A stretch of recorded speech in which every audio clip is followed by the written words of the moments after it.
Today is Thursday, May 15th, 2025, and I'm going over the price action from today's movement in Nas 100. So like I said, before I take any trade in the morning, the first three things I like to ask myself: where did price come from? What is the current market condition, or where is price currently?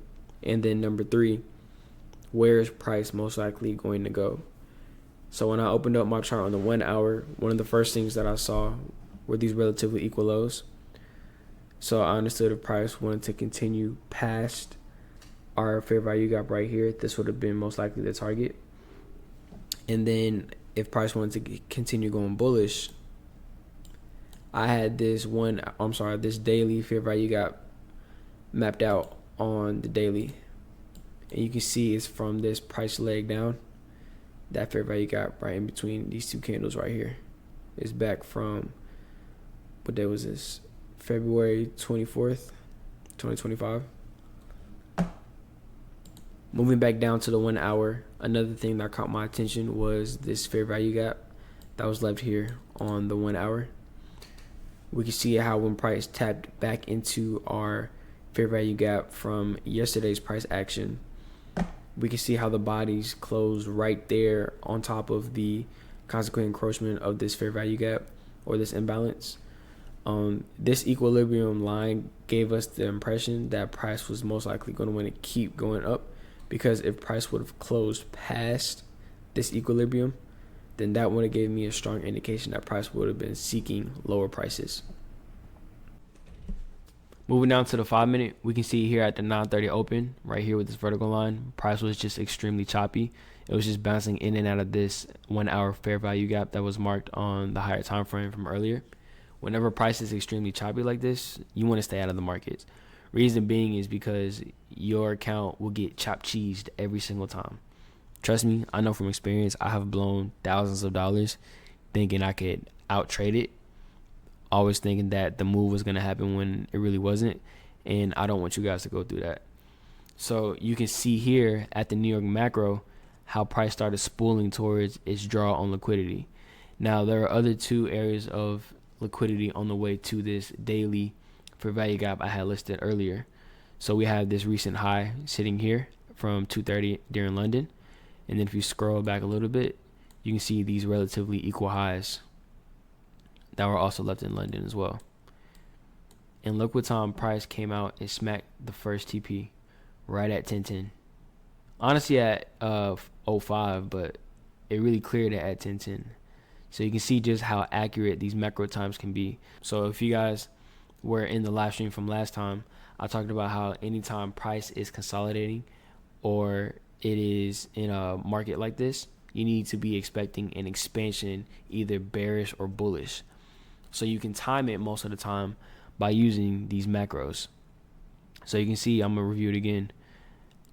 Right here, price started doing this run up from 1050 all the way up to 1110, and then it just kept spooling all the way into the lunch session.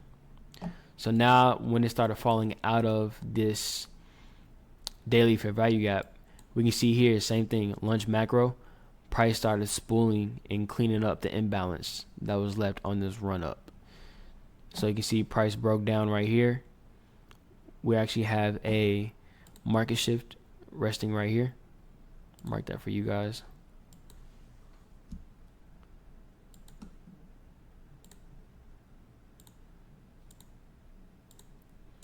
And then after that market shift, we can see how price came back into this 1 minute fair value gap right here, as well as this order block that ran up into the daily PD array. And then from there, price just fell its way all the way back down into our 1 hour fair value gap from earlier, which is also a order block from right here. So these down close candles right here make up a bullish order block. So I'll mark that for you guys. This candle going forward.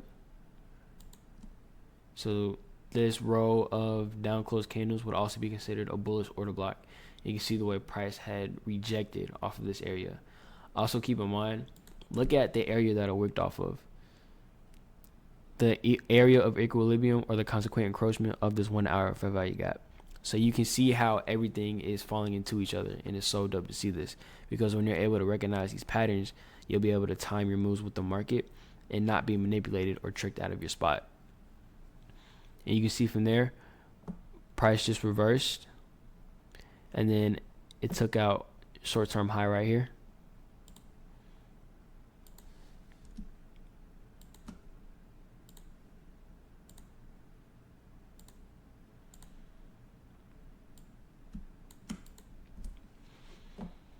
And you can see just the way price reacted during this time frame as well. And then also look at the time frames as well here. So I know ICT teaches that the New York macro is actually between 315 and 345. Look at the way price started spooling at that time, right? So this is 315. It just tapped right back into this bullish order block right here. And then it started sprinting all the way back down to its objective. We can see right here between 350 and 410, price started spooling up into this internal buy side liquidity.